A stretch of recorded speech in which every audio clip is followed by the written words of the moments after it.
Hello everyone, myself Vinay Kumar M. In this channel I will be teaching you physics, chemistry and mathematics chapters starting from 8th standard till 12th standard. If you are one who cannot understand these subjects properly, then you should follow my channel. So please subscribe my channel and follow my YouTube channel where I will be teaching physics, chemistry and mathematics. Initially I was teaching the same physics, chemistry, mathematics of 8th standard in Kannada. So now I will be teaching the same 8th standard physics, chemistry and mathematics in English. So initially I will be teaching you the science subjects, especially physics and chemistry of 8th standard. So in 8th standard, first two chapters are related to biology, which I will be not dealing with. So the third chapter is the chemistry chapter, which is coal and petroleum. So let's move on to the third chapter of 8th standard science, that is coal and petroleum.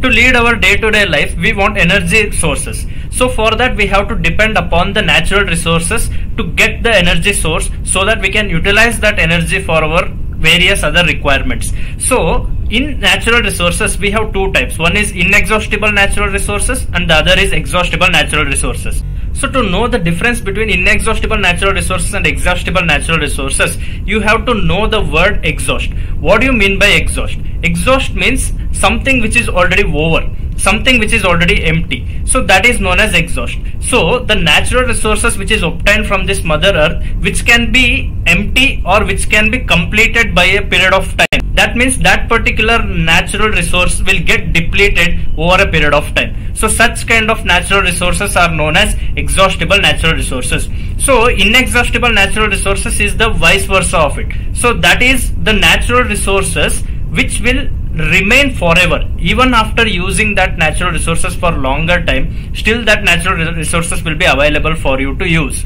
So such kind of natural resources is known as inexhaustible. So the opposite of exhaustible is known as inexhaustible. So here the natural resources never get over. Here natural resources gets over a period of time. So example for exhaustible natural resources is that coal and petroleum. The same topic which we are dealing here is the example for exhaustible natural resources, because the coal and petroleum products which we use as our energy resource will get depleted after a certain amount of time, because in our earth's crust we get coal and petroleum. So when we extract this coal and petroleum every day, one or the other day this coal and petroleum will get depleted. So at that time we have to look for an alternate energy which will last longer for our energy requirements. The example for inexhaustible natural resource is sun energy, wind energy. These are all the energies which cannot be depleted even after using that, because daily we get sunlight. So even after using that sunlight for our energy requirements, still the sun shines. And even the wind, even after utilizing the wind for our different electricity production, but still wind keeps on blowing because of sun. So that shows that even if we use this sunlight and wind energy for a longer time, still the sun energy and wind energy will be available for our future generation, which will never get depleted unless and until the sun exists in this solar system. So that's why this sun energy and wind energy are known to be inexhaustible natural resources which never gets exhausted. But whereas coal and petroleum, after certain amount of time it gets exhausted, so it will be known as exhaustible natural resources. So please keep these points in mind and please carefully look at the examples. So now you may get question, where do we get this coal and petroleum? We all know that coal and petroleum is abundantly available in Earth's crust. But how did coal and petroleum enter into the Earth's crust? That is the main question which we have to deal with. So here let us discuss how coal and petroleum and other natural gases are formed inside the Earth's crust. So very long years back, like thousands or lakhs together years back, there will be so many amount of living organisms living on the Earth's surface. Due to various other natural calamities, these natural resources which is present on the Earth's crust will get buried inside the Earth. So if you assume this as the Earth's surface and this as the natural, this as the living organisms, these living organisms, it might be plants, animals or various other things which are living beings. So that living beings or the living organisms which gets buried inside the Earth's crust. So if you think this as the Earth's crust, and if all these living things enter into the Earth, like it gets buried into the Earth, then these living things which got buried inside the Earth due to high temperature and pressure inside the earth will form into a natural resources like coal, petroleum, natural gas. So this coal and petroleum which got buried inside the earth for longer period of time, this will be extracted by human beings present in the future generation. So the coal and petroleum and natural gases which we are using today for our energy requirements are actually obtained from the living things which have got buried inside the earth's crust long back. So that means there should be a very longer period of time for this coal and petroleum to get formed inside the earth's crust, because within few days or within few years these coal and petroleum, these living things cannot form coal and petroleum. So for this to happen, it takes longer amount of time, lakhs of years is required. But we human beings are just using this coal and petroleum just within 100 years or so. So we are actually depleting this coal and petroleum and we are making the scarcity of coal and petroleum. That means for our future generations, the energy requirement, to fulfill their energy requirement, there is no other natural resources like coal and petroleum present in Earth's crust. So for that we have to look for an alternate energy resources. So that anyway I have explained in the previous session that inexhaustible natural resources like solar energy and wind energy can be the alternatives. But here in this chapter we will be concentrating on coal and petroleum. So now you have understood that living things which got buried inside the Earth's crust due to high temperature and pressure present inside the Earth's crust will lead to the formation of coal and petroleum. So now let us go in detail about the history of the coal. So now let us look at the history of coal. How did coal formed inside the Earth's crust? So if you go 300 million years back, so 300 million years back, when the plant vegetation or the forest vegetation which was present on the Earth's crust actually got buried inside the Earth's crust. The plants and forest vegetation which was present on the Earth's crust, due to various natural phenomena like floods and various other things, maybe earthquakes or similar natural phenomena, all this forest got buried inside the Earth's crust. Later on, because of deposition of more and more soil layers on this plant vegetation which got buried inside the Earth's crust, this went deeper and deeper inside the earth. The natural vegetation which was present on the Earth's crust went deeper and deeper inside the Earth's crust. So when it went deeper and deeper, the pressure and temperature of the earth caused to compress that natural dead vegetation into coal. Due to high pressure and temperature, the carbon content which was there in the dead vegetation naturally got converted into coal. So this process of dead vegetation converting into the carbon form of coal is known as carbonization. So the coal which we get from this Earth's crust is actually a piece of rock which just contains so many carbon atoms. Where did all these carbon atoms come? It is from the natural vegetation and the forest vegetation, the plants, trees and whichever got buried inside the Earth's crust. Actually the carbon present in that particular vegetation got converted into a normal coal form of carbon. This coal can be used for various other energy requirements which we have in our day-to-day life. All the natural vegetation which was present above the Earth's crust, it actually got buried inside the Earth's crust and formed to be fossils. So these kind of fossils which will later on convert into coal and petroleum will be known as fossil fuels. So hence coal is also known as a fossil fuel because coal is also formed from a natural vegetation. So that's why these kind of coal and petroleum natural resources will be known as fossil fuels. So these fossil fuels can be used as an energy resource for our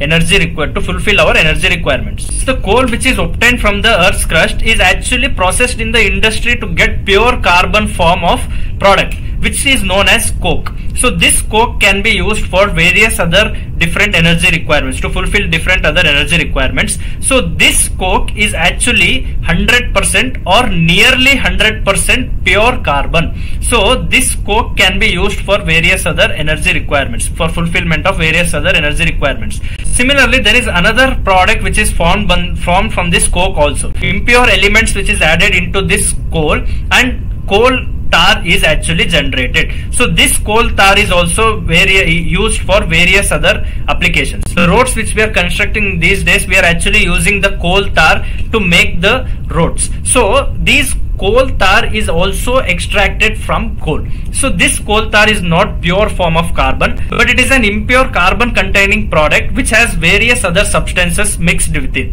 Similarly, in this industry, when they form coke from coal, so there is a gas emitted during that process. So that gas is known as coal gas, which can be stored and preserved for various other energy applications. So here from coal we are actually deriving different products which can be used for various other applications. Like coke we are using as 100% carbon resource, and we are also using coal tar, which is the impure form of carbon which contains different substances in it. So that is also used for various other applications, like we can construct roads using coal tar. We can also use this coke, the purest form of carbon, as different energy resource for electricity generation or etc. So similarly, when coke is formed, the coal gas which is obtained while the formation of coke, while the processing of coke, so that coal gas can also be preserved and that can also be used as energy resources for fulfilling other energy requirements. Even this coal tar is also used for manufacturing dyes. It is also used to manufacture perfumes. It is also used to manufacture various other paints, so etc etc. So this coal tar is also having various other applications as well. Similarly, coal gas and coke also has various other applications. So after discussing about coal, let's move on to petroleum products. So initially you might have observed that so many cars and bikes will be using petrol as their fuel to run. Similarly, heavy trucks and buses use diesel for their transportation. So these petrol and diesel are obtained from these petroleum products. So this petroleum products is also one of the natural resources which is obtained in the earth's crust, which can be refined to form petrol and which can be refined to form diesel. So this petrol and diesel can be used to run the vehicles.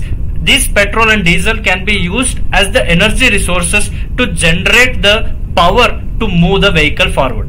These petroleum products is actually mined inside the rocks present in the earth's crust. So that's why the name petroleum, we can divide it into two parts. So one is petra. Petra means rock. Similarly, the second part of this petroleum word is oleum. So this oleum refers to oil. So the oil which is extracted in the rocks is known as petroleum products. So this petroleum products which we obtain from the rocks present in the earth's crust, so that's why these petroleum products is known as petroleum. So from that we actually extract petrol, diesel, kerosene and various other petroleum products. So now you know that coal has been got formed due to the plant and forest vegetation which was present on the land above the earth's crust. So now how did petroleum products form inside the earth's crust? So that is the next question which we have to deal with. So these petroleum products are formed due to the dead sea organisms which got buried inside the earth's crust. So long back, when sea organisms, if you assume this as an ocean or a sea, so inside this ocean there will be land. Inside this ocean there will be so many living organisms and various other fishes and various other many living organisms which is present in this ocean, which gets buried inside this earth's crust due to various other natural calamities, like if that tsunami happens or if any floods happen. So because of that, these living organisms gets buried inside the earth's crust, and because of the dead sea organisms which got buried inside the earth's crust due to high pressure and temperature, petroleum products get formed below the earth's crust. So these petroleum products can be later on extracted after millions of years from the earth's crust, and it can be used for various other purposes. So now you should remember that to extract coal and petroleum, there is a process of millions of years happening inside the earth's crust. That means the nature has spent millions of years to form this coal and petroleum inside the earth's crust. But we human beings, we are actually extracting that in an unlimited form, and we are actually using it, and we are actually depleting that coal and petroleum, which was the effort put by nature for millions of years. So within a span of 100 or 150 years, we have almost extracted all the coal and petroleum which was present in the earth's crust. Hardly there is a few coal and petroleum left, few coal and petroleum mines left in the earth. So now we as a science students, we should actually focus on how to preserve this and how to get an alternate energy resource where we can preserve coal and petroleum, as well as we can also satisfy the energy requirements. As a future researchers, you should think about this. You should come up with the solution for these kind of problems, how to solve the energy crisis which is increasing in our day-to-day life. So now you should remember 2 points. Due to high pressure and temperature present inside the Earth's crust, this forest vegetation got compressed to form coal. Similarly, the dead sea organisms which got buried inside the Earth's crust will lead to formation of petroleum products after millions of years due to the compression which happens inside the Earth's crust due to high pressure and temperature. So now you should remember that how coal is formed and how petroleum products is formed. So this is what the history of coal and petroleum. So the petroleum product which we get from the Earth's crust is actually a dark oily kind of substance which contains various other byproducts inside it. So this petroleum products contain petrol in it. It also contains diesel in it. It also contains paraffin wax in it. It also contains kerosene in it. It also contains various other oil kinds of things which can be used for different energy to fulfill different energy requirements. So primarily we are actually extracting petrol and diesel from these petroleum products which is used for our transportation purposes. So this form of refining the byproducts present in these petroleum products is known as refining of petroleum products. So this kind of extraction of petrol and diesel kind of byproducts from the petroleum is known as refining of petroleum. So through this refining of petroleum process, we are getting the byproducts from this petroleum, that is various other things which I have mentioned here: petrol, diesel, paraffin wax, kerosene and various other oily products. So this kind of industries are known as petroleum refineries.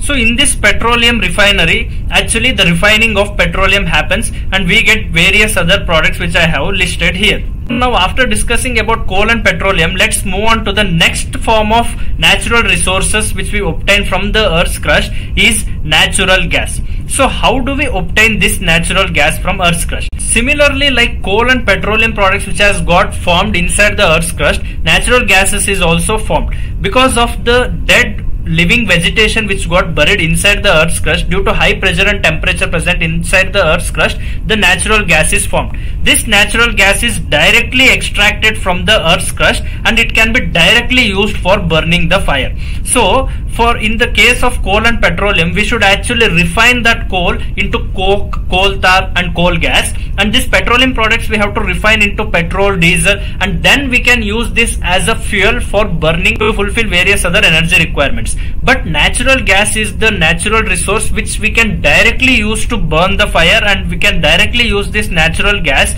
for various other transportation purposes as well. So this natural gas is actually got compressed inside the Earth's crust. Hence this natural gas is also known as compressed natural gas, which is also known as CNG. This CNG can also be used as a fuel for cars and various other vehicles for transportation purposes. So this natural gas can be directly extracted from the Earth's crust and we can actually transport it easily through pipelines. So we all know that through pipelines we can transport this kind of natural gas. So in our India we have lot of reserves of compressed natural gas. One of that is present in Tripura. The other one is also present in Maharashtra. The other compressed natural gas reserve is also present in Rajasthan. So in various other states we can find the reserves of compressed natural gas, which can be later on transported to various other parts of the country, so that we can use this CNG for our day-to-day energy requirements. Coming to the last part of the chapter, we should always be careful while using this coal and petroleum products as our natural resources for our fulfilling our energy requirements. Because when we burn this coal and petroleum products, because this is a huge remaining of carbon present in the Earth's crust, this carbon gets released into the Earth's atmosphere when this coal and petroleum products are burnt. So when we burn this coal and petroleum, lot of carbon is actually released into the atmosphere in the form of CO2, that is carbon dioxide, and in the form of CO, that is carbon monoxide. So this carbon dioxide and carbon monoxide gases will be released into the atmosphere when this coal and petroleum is burned due to fulfilling of various energy requirements. So because of this CO2 and CO presence in the atmosphere, the normal temperature present on the Earth's surface will actually get increased. That is, the normal temperature of Earth will slowly go on increasing day by day. Because of this increase in temperature on the Earth's surface will lead to global warming. So this global warming will be responsible for the melting of ice glaciers, rising of ocean levels, which will actually lead for a very imbalanced environmental situation. So if we want our environment to be balanced, we should release less carbon dioxide and carbon monoxide into the atmosphere of Earth, so that we can reduce the temperature of Earth's surface, thereby reducing the risk of global warming. So thereby we can actually contribute to the environment. So now coal and petroleum should be used only when it is absolutely necessary. So wherever it is possible, we can take public transport or various other kind of means of transport, so that we can actually reduce the amount of usage of petroleum products, so that less carbon dioxide and carbon monoxide is released into the atmosphere. So we should always remember that instead of using coal and petroleum, we can shift to any other alternate energy resource like solar energy or wind energy, which will be a futuristic technology, and we should actually depend on such kind of technologies. We should actually focus on such kind of technologies, and more research should happen on such kind of technologies, so that we can avoid this CO2 and CO emission into the atmosphere, so that we can reduce the global warming, and we can also preserve this Mother Earth for our future generations. So in this chapter we have actually learnt about coal, we have actually learnt about petroleum products, we have also learnt about natural gases. In coal we have also learnt about coke, coal gas and coal tar, which is the byproducts of coal. Like after refining the coal, we get 100% pure carbon, that is coke, and we get some impure carbon, which is coal tar. While refining coal into coke, we get some coal gas. We have also learnt about that. We have also learnt about various other petroleum products and history of petroleum products, and also history of coal. Similarly, we have also learnt about natural gas. We have also learnt about compressed natural gas, which is obtained directly from the Earth's crust, which can be used for various other fulfillment of energy requirements. And at last, we have also learnt that we have to minimize the use of coal and petroleum and concentrate on other alternate energy resources for our fulfillment of energy requirements.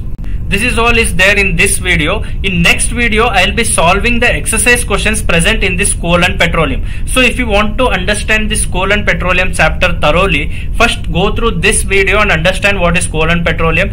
Then after this video, go to my next video and see the exercise questions which I have solved in my next video, so that when you see these two videos, you'll get clarity regarding coal and petroleum. If you want to see my explanation of physics, chemistry and mathematics starting from 8th standard to 12th standard, then please subscribe to my channel and stay tuned with my channel. Thank you everyone.